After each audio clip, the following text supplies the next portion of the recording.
Welcome to your Friday fun day. We got something a little bit different for you. So today you guys are going to start off with an 800 meter run. This will probably be the longest run we've done since we've been doing our at-home workouts. So if you don't know quite where an 800 meter run would be at your house, we have done some 4 meter runs. Maybe just do 2 laps of that, or you can go and measure out your 800 meter run. From there, you're going to move into a 100 meter dumbbell farmer's carry lunge. That's just like a traditional lunge, dumbbells by the side and then lunging them as you go along. 50 for the guys, 35 for the ladies who have a pair of dumbbells.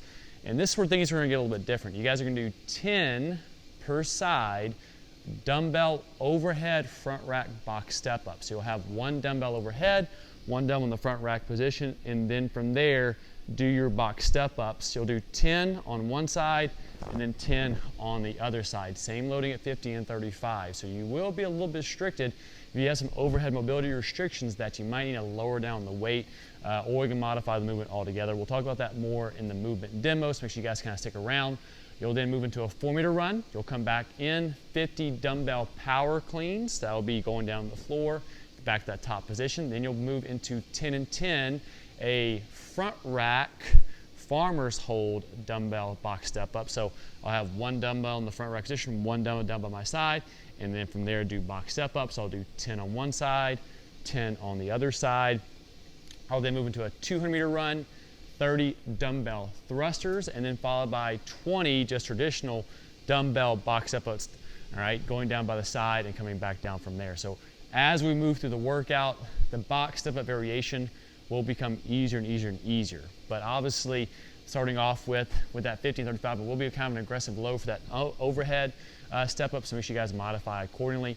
Obviously, we're looking at a longer duration workout. We're probably pushing closer around that 30 to 35 minute range for you guys here today. So your warm-up today, pretty straightforward. You guys are going to go on a 600 meter run. So nothing other than that, just getting some blood moving around the body, pretty simple.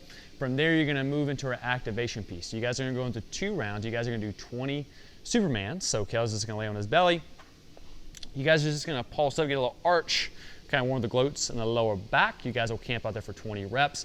Nice and easy. Then from there, you go to all 4s. You'll do 10 cat-cows. You're going to go from that flexion to extension. There and back is 1. You'll do 10 reps there. From there, you're going to move into 20 curtsy lunges or curtsy squats, however you want to think about it. So we did this last Thursday. All you're going to do is as you lunge back, you're going to kind of go to the side and back to the top. You'll do 20 or 10 per side throughout that, just kind of getting the blood kind of moving around the system, nothing too crazy. 2 rounds through that. Your pre-WOD mobility, it's going to be pretty important today, especially for you guys that have some issues going overhead. It's real crucial that you kind of go through this, try to loosen up the shoulders a little bit, especially for those dumbbell box step-ups that are coming up. So what you guys are going to do to start this thing off with is you're going to do 20 squatting T-spine rotations. So if you did Kel's mobility class today, you should know what's happening here. So hands on the outside, elbows on the inside of the knees. From there, he's going to open up. All right, don't be distracted by the hair flowing as he does this. You'll do 10 per side, nice and easy, just getting that T-spine opened up. From there, you'll move into some scorpions. So Kel's going to lay flat on his back. It's not on his back, on his belly. His arms will be out in front of me. He's going to kind of make like he's doing like a diamond push-up, but his hands will be out in front of his head. From there, he's going to think about trying to keep the elbows down the floor and keeping his shoulders square as possible. He's then from there going to twist over, kind of doing like a twisted cross, trying to make contact as best he can, and then twist over to the other side. You'll do 20 reps there, 10 per side, and you guys are going to finish off with 10 and 10 half stripper pulses. So you'll have one leg at 90 degrees, like a normal traditional style stripper stretch, but then you'll extend that one leg to the side. You'll come down to the elbows, and then from these, I'll rock back, hold for a second or 2, rock back forward, and then rock back again. So kind of like more of an active stretch. You'll do 10 on one side and 10 on the other side. Take your time. Mobility is going to be very, very crucial today. Make sure you guys do that today. Movement demo. We got a lot to talk about today. So you are starting this workout off on an 800 meter run. Like I said earlier in the video, make sure you just kind of map that out appropriately. From there, once you get back in from your run, you have a 100 meter farmer's lunge. So it's been a little while since we've done anything like this. It's just a traditional lunge, guys, something special. Dumbbells are going to just be down by the side. You'll then lunge, back knees going to make contact, and then from there step up and go to the opposite leg for 100 meters. So once again, you guys might need to map that out beforehand, know exactly how far out you're going to go. So to go 50 out and 50 back in. Now, as he lunges, the biggest thing that we want to see here is not stagger stepping. So kind of do like a little stagger step between each rep there, Kel. So, and do like a little stagger, little step there. Yeah, we don't want to see anything like that, nothing crazy. So to the back knee make contact, back to the top. You guys can kind of step together and then lunge, or you can step through the lunge. It's really your call. The biggest thing today is talking about these box step-up variations. So starting off with, you're going to do a dumbbell overhead front rack step-up. So what that means is, all right, kind of showing from the front side, one dumbbell is going to be overhead, one dumbbell is going to be in the front rack position. He'll do 10 box step-ups this way, and then he'll do 10 box step-ups the other way. Now, you don't have to do all 10 and all 10. If you want to do 5, 5, 5, 5, that's perfectly fine. So what we would recommend here today, Kel's going to go towards this box. Whatever arm is overhead, that's the leg that's going to be doing the box step-up. So if he's on his right arm extended, his right leg is what's going to help him get to the top of the box, and then step down with his left leg. As soon as that toe hits the floor, come back up again with that right leg. All right, that should keep you in a good rhythm the whole entire time. And let's say that was his 10th rep, he'll then switch his arms and then do the same thing, but now he's on his left leg doing that from there. All right, so that would be your first variation. From there, he'll go out on a 400-meter run. He'll come back inside. He'll do 50 dumbbell power cleans. So kind of turn the side from the Kel. Only one side of the dumbbell is going to hit the floor. All right, like so, keeping the spine neutral. Think about driving with the legs and like keeping the arms in close to the body. All right, kind of like here, and then driving the elbows through. We don't want to swing the dumbbells out. And then as he comes back down, keeping the dumbbells close to the body, making contact outside the feet, and back to the top again. Notice how he's getting a little dip in there. That's perfectly fine. If you guys just want to do a muscle clean through it, that's fine too. It's really your call. You'll accumulate 50 reps there. I would probably say you guys need to be holding somewhere in the range of 5 to 10 reps at a time on those dumbbell power cleans, give or take a little bit. From there, you'll move into another series of box step-ups. You'll do 10 on one side, 10 on the other side. So this variation, you're going to have one dumbbell on the front rack and one dumbbell on the side, like a farmer's carry style. And then from there, what we'd recommend is same concept. So that dumbbell that's in the front rack position, that's the leg that's going to do the box step up like this. Come back down, all right, like so.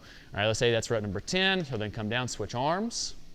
And now his left leg would now do the work. So whatever arm's in the front rack, just like the overhead, that's the leg that's going to be doing the box step ups.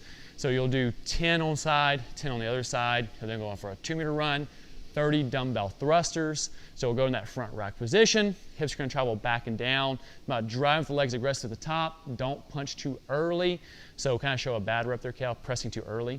All right, like that. We want to make sure we're fully extended before we're driving those dumbbells overhead. And then you're going to finish off with 20 just traditional style box step ups. We've been doing box step overs.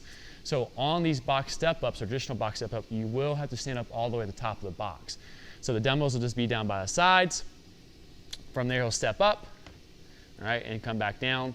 And same concept here, guys. I want you guys to think about doing 10 per side. Don't do all 20 reps on one side and then, finish the workout and only the left side to the last little portion there. Make sure you kind of alternate legs as best as possible. Do that, and we do have to stand up all the way at the top. Now, if you don't have 2 dumbbells or 2 kettlebells, you do the same concept with kettlebells. Really no difference there other than maybe just like the front rack or like the dumbbell power clean or the kettlebell power clean. So if we're doing kettlebell power cleans, you might need to go onto the floor in between the legs into that front rack position. So just be aware of that. If you only have 1 dumbbell or 1 kettlebell, what we recommend here is you guys are going to do for the carry or the lunge, sorry. All right. If we have a kettlebell, you can just do it down by your side. That's perfectly fine. Same thing with the kettlebell. You just do a lunge. It might be a little bit more awkward this way. Now, you don't have to, though. If you feel better going to the front rack position, you're more than welcome to do that. Or taking that dumbbell and put it behind your neck like we did a few weeks ago before all this quarantine stuff happened. That's fine. If we're going to go for the overhead box step-ups, we're just going to recommend having that dumbbell overhead. Same concept, just stepping up from there, that one leg and coming back down. You'll do 10 on one side, 10 on the other side. For the front rack step-ups, same thing. You'll do 10 on that one side, 10 on the other side. You're just not going to hold the opposite dumbbell or the kettlebell. And then from there, for the box step-ups, you're going to just do, what we'd recommend is probably a farmer's carry style for the box step-ups and coming up to that front rack position. So you'll have a dual front rack position probably. It's going to be a little awkward trying to hold just one dumbbell stepping up on top of that box. But that's your call. If you feel comfortable with that, you're more than welcome to try to do it. Once again, if we're going to do a single arm carry, all right, what I recommend is stepping up with the opposite leg like that. That way that dumbbell doesn't kind of get in your way as you do it. So you're more than welcome to try that out as well. So that will be your different variations for today, and that's your movement demo. All right, after that doozy of a workout, we do have a little extra credit today, some core finisher stuff. So you guys are gonna go through 3 sets. You're gonna do 20 per side oblique crunches. So that'll be a weighted oblique crunch. So even though Kel doesn't have a dumbbell or kettlebell, not a big deal. I just hold that dumbbell or kettlebell down by my side. I'll then reach over and come back to the top. All right, so I'll do 20 per side, it's all good. From there, I'm gonna do 20 and 20 clamshells. So what's gonna happen here is Kel's gonna lay on his side. We have done this before, it's kind of a little refresher. So we want the legs bent. So we want about where the heel and the butt are gonna be in line. Then the leg will be roughly about 90 degrees. From there, what's gonna happen is this bottom leg is gonna stay on the floor. He's gonna drive his hips into the air and open up his legs, getting a full frontal view there, and back to the top. So he'll do 20 on one side and 20 on the other side. This is not really controlling it. Where we're gonna be feeling that is kind of like on that outer hip and glute area, all right, as he does. Do one more for me, Kel. All right, drive to the bottom. So he's gonna feel in this bottom leg right through there in a very controlled fashion, so 20 reps per side. Your extra credit, you guys is gonna do a seated forward fold. So feet on the, butt on the floor, feet out in front, just kind of fall forward, nice and easy. And get a little stretch in them hammies there, control the breathing. Try to breathe only through your nose, and every time you exhale, try to get a little bit further. And then we have thread the needle. So you might go in a little catty corner there for me, Kel. So this one's a little bit different. You're gonna stretch out on the back side of the shoulder. So you're gonna lay in this, this belly facing down position. He's gonna reach through, all right? And then from there, he's gonna drive his chest down directly straight to the floor. So you should feel a stretch kind of on the back side of the shoulder here. What we don't wanna see is kind of rolling onto that shoulder like this. You're not gonna feel much of a stretch. Try to think about bringing your opposite shoulder over and driving straight down to get a nice little stretch on the back side of that shoulder. And you'll camp out there for 1 minute per side. And that was our Friday Fun Day today.